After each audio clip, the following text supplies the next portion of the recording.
जय हिंद एवरीवन। कैसे हैं आप सभी?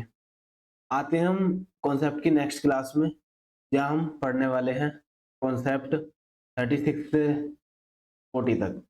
और इसमें हम सीखेंगे कि आज के नेक्स्ट 5 हमारे क्या कॉन्सेप्ट्स रहने वाले हैं। इससे पहले आप सभी को 7 क्लासेस मिल चुकी हैं। यदि आपने वो नहीं किए तो उन्हें भी कर लीजिएगा, आपके एग्जाम के पॉइंट ऑफ व्यू से बहुत ज्यादा इंपॉर्टेंट रहेंगी। ठीक है बच्चों, चलिए आज का कॉन्सेप्ट नंबर 36 देखते हैं। हमारा कॉन्सेप्ट नंबर 36 है कि some nouns that are used as plural nouns. Means कि कुछ नाउन ऐसे होते हैं जिनको सिर्फ प्लूरल में ही यूज कर सकते हैं, उनका सिंगुलर पॉसिबल नहीं होता। जैसे आप सभी जानते होंगे कि किसी भी नाउन में, सिंगुलर नाउन में, यदि हम एस या ईएस जोड़ देते हैं तो वो मेनली एस ऐड कर देते हैं लास्ट में, तो वो प्लूरल नाउन बन जाता है। और यदि प्लूरल नाउन में से एक्स को हटा दिया जाए तो वो सिंगुलर नाउन हो जाता है। बट कुछ नाउन्स ऐसे होते हैं जिनका सिंगुलर पॉसिबल नहीं है, एस हटाने पर वो वर्ड का अस्तित्व ही खत्म हो जाएगा। तो ऐसे ही कुछ नाउन है जिन्हें ऑलवेज हम पेयर में ही यूज करेंगे या फिर प्लूरल यूज करेंगे, जैसे कि सीजर्स। ठीक है, तो हम कभी भी सीजर नहीं बोलेंगे, सीजर्स बोलेंगे। Tongs, pliers, pincers, trousers, pants, pyjamas, shorts, spectacles. तो देखिए बच्चों, ये सब दो चीजों से मिलकर बने होते हैं, इस वजह से हम इन्हें हमेशा पेयर में ही यूज करते हैं, ऐसे नहीं हटा सकते। जैसे ग्लासेस हो गया, ऑप्टिकल्स हो गया, स्किल्स, ठीक है, फिटर्स और सैकल्स है ना, बायनोकुलर्स। तो ये कुछ वर्ड ऐसे हैं, कुछ नाउन ऐसे हैं जिन्हें हम हमेशा प्लूरल यूज करेंगे। तो इसमें से मैं आपके लिए और ज्यादा इंपॉर्टेंट भी बता देता हूँ क्या क्या इंपॉर्टेंट रहेगा। जैसे सीजर्स, टंग्स आप याद कर सकते हैं, शॉर्ट्स, पजामाज, पैंट्स, ठीक है, और ट्राउजर्स भी आया हुआ है आपकी एरर, और स्पेक्टिकल्स, ग्लास और ऑप्टिकल्स, ये तीनों, और उसके बाद बायनोकुलर्स। तो ये कुछ ऐसे, इनमें से भी कुछ ज्यादा इंपॉर्टेंट है जो रेगुलरली हर एग्जाम में पूछे जाते हैं। तो इनके बेस पर हम थोड़े से एग्जांपल देखते हैं। देखिए किस तरीके से यूज होता है। माई सीजर्स इज या आर नॉट शार्प। बेशक यहाँ पर ये आइडेंटिफाई कर रहा है बच्चों की उसकी जो सीजर है वो एक है उसके पास सीजर, बट वो दो पार्टों में डिवाइड होती है, दो पार्टों से मिलकर बनी होती है। इसलिए हम इसको इज यूज ना करके आर का यूज करेंगे, क्योंकि ये क्या होगा, पेयर में यूज होने की वजह से प्लूरल नाउन होगा, और प्लूरल नाउन के साथ प्लूरल वर्ब का यूज होता है। तो my scissors are not sharp. Second देखिए, माई स्पेक्टिकल्स इज या आर वेरी कॉस्टली। तो यहाँ से हमें पता चला कि स्पेक्टिकल्स एक पेयर होता है, और पेयर हमेशा प्लूरल होता है, जिसकी वजह से हम इज का नहीं आर का यूज करेंगे। आई होप आपको समझ में आ गया होगा। ऐसे देखिए, टंग्स इज या are used by my grandmother to make chapatis. तो टंग्स भी देखिए किस चीज से मिलकर बना होता है, दो पार्ट से मिलकर बना होता है। इसलिए हम यहाँ पर इज का नहीं आर का यूज करेंगे। ठीक है, तो इस तरीके से यदि आपको ये नाउन कहीं भी मिले या फिर किसी भी सेंटेंस में यूज हो, तो वो एज ए प्लूरल कंसीडर किए जाएंगे, जिसकी वजह से वर्ब और आगे आने वाले पोजेशंस प्लूरल के यूज होंगे। ठीक है, चलिए नेक्स्ट कॉन्सेप्ट पर चलते हैं। हमारा नेक्स्ट कॉन्सेप्ट है कॉन्सेप्ट नंबर 37। देखिए, कुछ कलेक्टिव नाउन होते हैं। कलेक्टिव नाउन मीन्स कि एक किसी भी एक ग्रुप को किसी एक पर्टिकुलर वर्ड से रिप्रेजेंट कर दिया जाता है, उसे हम कलेक्टिव नाउन कहते हैं। जैसे कि ग्रुप ऑफ पीपल, आप सभी को देखो, आप सब क्या हो, स्टूडेंट हो, तो ग्रुप ऑफ स्टडिंग बॉयज क्या कहलाएगा, स्टूडेंट कहलाएगा, जो पढ़ते हैं। ठीक है, तो ग्रुप ऑफ पीपल क्राउड या फिर मोब। बट इनमें दोनों में डिफरेंस है। यदि जनरल पीपलों का ग्रुप है तो वो तो क्राउड कहलाएगा, बट एंग्री पीपल के ग्रुप कहलाएगा mob.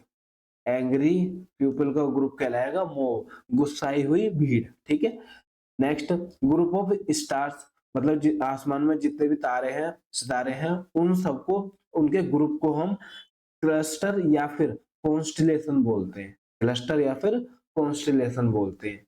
Next, group of trees क्या कहलाता है? या तो ग्रोव कह देते हैं या फिर क्लम्प्स कह देते हैं, क्लम्प। तो याद रखना, ये आपको यूज करने को मिल जाएंगे और आपको वन वर्ड में भी पूछने को मिल जाएंगे। नेक्स्ट है ग्रुप ऑफ फ्लावर्स। फ्लावर्स के ग्रुप को क्या कहते हैं? गार्लैंड कहते हैं या फिर बकेट कहते हैं, दोनों को ही आप जानते होंगे, है ना?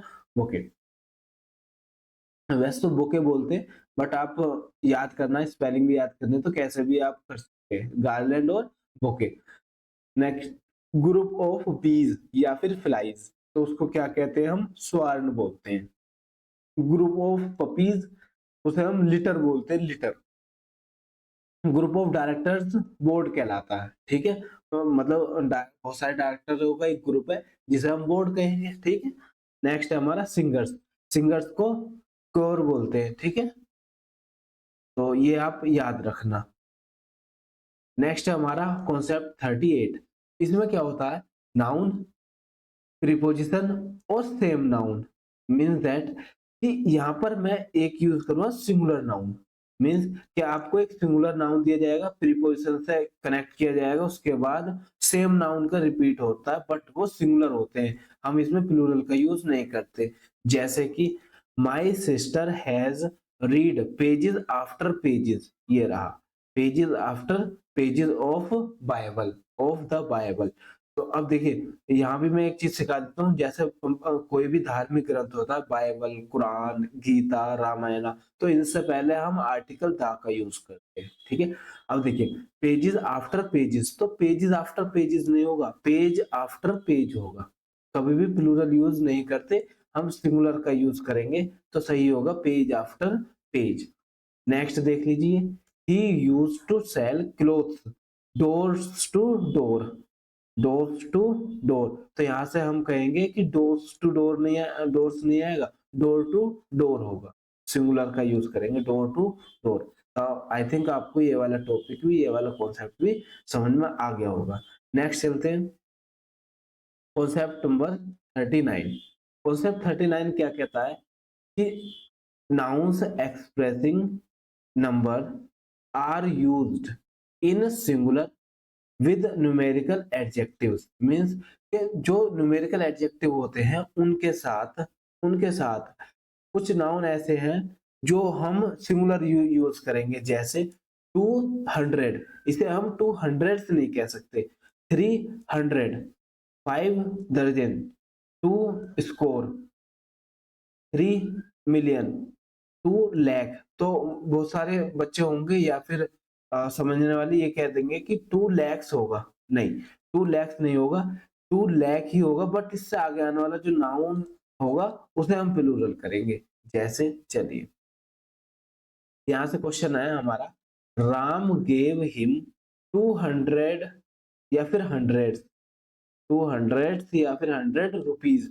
तो टू, ये जो रुपीज था ये प्लूरल कर दिया, ठीक है, बट यहाँ पर सिंगुलर यूज होगा, प्लूरल का यूज नहीं होगा। तो Ram gave him 200 rupees. Next देख लीजिए, आई गेव हर 4 दर्जन या फिर दर्जन पेंसिल्स, तो क्या आएगा? दर्जन पेंसिल, तो दर्जन नहीं यूज होगा। आई थिंक आपको ये भी क्लियर हो गया होगा। नेक्स्ट देखते हैं, देख क्लास छोटी रहेगी बट इम्पोर्टेंट थी इस वे में। अब आगे हम वो जानेंगे कि कुछ ऐसे वर्ड होते हैं, कुछ ऐसे नाउन होते हैं जो सिंगुलर में तो अलग मीनिंग देते हैं, सिंगुलर में एक अलग मीनिंग देते हैं, और उनका प्लूरल बना दिया जाए, एस ऐड करके उनका प्लूरल बना दिया जाए तो मीनिंग डिफरेंट हो जाता है। तो जानते हैं ऐसे कौन कौन से नाउन और क्या मीनिंग होता है, और इम्पोर्टेंट है बच्चों, इसे जरा ध्यान रखना, आपके एग्जाम में आएगा जरूर। जैसे कि वुड है, वुड का मतलब क्या होता है? लकड़ी, एक मटेरियल के यूज में, मटेरियल के टाइप में यूज होगा। बट अगर हम एस लगाकर इसका प्लूरल कर दें, वुड्स कर दें, तो इसका मतलब हो जाएगा जंगल, फॉरेस्ट। बात आई समझ में कि वुड है तो तब तक तो लकड़ी है, एस लगाने के बाद बहुत सारी लकड़ियां नहीं हो जाएगा, तब हो जाएगा फॉरेस्ट। वैसे ही देखिए वाटर, तो वाटर एक मटेरियल है, जल, पानी है ना, तो उसमें यदि हमने एस लगा दिया वाटर्स, तो बहुत सारा पानी नहीं होगा, समुद्र हो जाएगा, सी हो जाएगा। ठीक है, चलिए, asset means quality, but assets assets का मतलब हो जाता है प्रॉपर्टी, वेल्थ। प्रॉपर्टी और वेल्थ एसेट्स कहलाता है, तो ये ध्यान रखना। अब आगे देखते हैं सैंड। सैंड का मतलब क्या है? रेत। ठीक है, एक क्या है? मटेरियल है। बट यदि हमने एस लगा दिया तो बहुत सारा रेत नहीं हो जाएगा। सैंड्स का मतलब हो जाएगा लैंड या फिर रेगिस्तान। ठीक है, रेगिस्तान कह सकते हैं हम। Next iron. आयरन एक मतलब लोहा है, लोहा है ना, मटेरियल है। आयरन से आयरन हो जाता है चेन या फिर चेन्स या फिर बेड़ियां। ठीक है, बेड़ियां कहेंगे तो सही रहेगा, तो उन्हें हम आयरन्स बोल देते हैं। क्लोथ का मतलब एक कपड़ा हो जाएगा, नॉर्मल कपड़ा। बट क्लोथ्स ये ड्रेस हो जाती है, बना बनाया कपड़ा होता है ना, ड्रेस तौर पर, और जो जिन्हें हम पहन सकते हैं तो उन्हें हम क्लोथ्स कहेंगे। और जो सिर्फ एक कपड़ा है थान टाइप में, तो उसे हम क्लोथ कहते हैं। अब्यूज गाली होती है, बट अब्यूज वो मिसयूज होता है किसी चीज का। आई थिंक आपको ये वाली टेबल अच्छी तरीके से समझ में आई होगी। आप इसे नोट कीजिएगा और बार बार रिवाइज भी कीजिएगा। अब नेक्स्ट चलते हैं, नेक्स्ट टेबल पढ़ते हैं। नेक्स्ट में है हमारा वर्क। अब देखिए, यदि वर्क का यूज करें तो ये कार्य है नॉर्मल। ठीक है, बट इसमें यदि एस लगा के इसे प्लूरल किया जाए तो वर्क्स हो जाएगा, जिसे हम लिटरली लिटररी राइटिंग्स बोलेंगे, या फिर ये कह लो साहित्य। साहित्य कहना सही रहेगा कि किसी के जो लेखन है उसको हम वर्क्स कहते हैं। नेक्स्ट देखिए एयर। एयर का मतलब वायु से हो जाएगा। ठीक है, हवा से हो जाएगा। बट एयर से आते ही उसको बिहेवियर हो जाता है, किसी पर्सन का बिहेवियर, बोलचाल का तरीका, वो एयर्स कहलाता है। नेक्स्ट देखिए एडवाइस। एडवाइस का मतलब है suggestion. But advice is bill हो जाता है, किसी भी चीज के बिल्स बहुत सारे। ठीक है। नेक्स्ट कस्टम, इस पर डबल टिक लगाना, ये आपके एयरफोर्स एग्जाम में एनडीए में आया हुआ है। कस्टम, हैबिट और कस्टम्स। कस्टम होता है टैक्स। कस्टम तो हैबिट होता है या फिर ये कह दो रिवाज होता है, रिवाज टाइप में आदत। कस्टम्स टैक्स कहलाता है। Next effect. इफेक्ट का मतलब होता है रिजल्ट, कि उसका परिणाम क्या आया, परिणाम क्या आया। बट इफेक्ट्स हो जाता है गुड्स। गुड्स मीन्स सामान। Next arm. Arm means organ. Organ means हाथ, मतलब ऑर्गन एक ऑर्गन के तौर पर यूज होता है। आर्म का मतलब होता है हाथ। ठीक है, और आर्म्स ऐसे लगाते ही वो क्या हो जाता है? हथियार हो जाते हैं, हथियार। ठीक है, तो वो क्या कहलाएगा? वेपन्स कहलाएगा और आर्म्स कहलाएगा। फ्रूट। फ्रूट क्या आ जाएगा? जो मतलब फल होते हैं, खाने वाली चीजें, फल। बट फ्रूट्स क्या हो जाएगा? रिजल्ट। यदि आप फ्रूट्स की बात कर रहे हैं तो वो रिजल्ट कहलाएगा। ठीक है, तो किसी के परिणाम फ्रूट्स भी होंगे कि आपको क्या फल मिले हैं। आई थिंक आपको ये कॉन्सेप्ट अच्छे तरीके से क्लियर होगा। एक क्वेश्चन देख लेते हैं जो आपके प्रीवियस ईयर में आया हुआ है और आगे भी आ सकता है। Custom is paid on the goods imported from other countries. अब आप बताइए कस्टम और कस्टम्स में क्या डिफरेंस था? कस्टम में डिफरेंस था कि हैबिट की बात कर रहा है, आदत की। और कस्टम्स टैक्स होता है, तो जो गुड्स आता है, जो सामान आता है दूसरी कंट्री से, तो उस पर हम उसका बिहेवियर देखेंगे, उसकी आदत देखेंगे, या फिर उस पर हम टैक्स देंगे। तो इसलिए हम यहाँ पर किसका यूज करेंगे? कस्टम्स। कस्टम्स। ठीक है, जिसका मीनिंग होगा टैक्स। आई थिंक आपको ये क्लियर हुआ होगा। देखिए, आज के हमारे कॉन्सेप्ट यही खत्म होते हैं। यदि आपको इन कॉन्सेप्ट की पीडीएफ या फिर कोई भी अपडेट नोट्स वगैरह चाहिए तो हमारे टेलीग्राम चैनल को ज्वाइन कर लीजिए, English by Sachin Tomar. Link आपको डिस्क्रिप्शन में मिल जाएगा। और वहीं आप यदि इस चैनल पर नए हैं और इस चैनल को सब्सक्राइब नहीं किया है तो कर लीजिए, ताकि आगे आने वाली वीडियोस आप तक टाइम से पहुंच सके। और एक और बात जो इन्फॉर्मेशन मैं आपको देना चाहता हूँ, आपके एग्जाम से रिलेटेड जो भी आपका डाउट हो, आप मुझे इस व्हाट्सएप नंबर पर मैसेज करके बता सकते हैं। ठीक है, ये मेरा पर्सनल नंबर है, बट व्हाट्सएप मैसेज करना, इसका रिप्लाई आपको जरूर मिलेगा। अब हम नेक्स्ट आगे आने वाली क्लास में मिलेंगे, तब तक के लिए धन्यवाद। जय हिंद।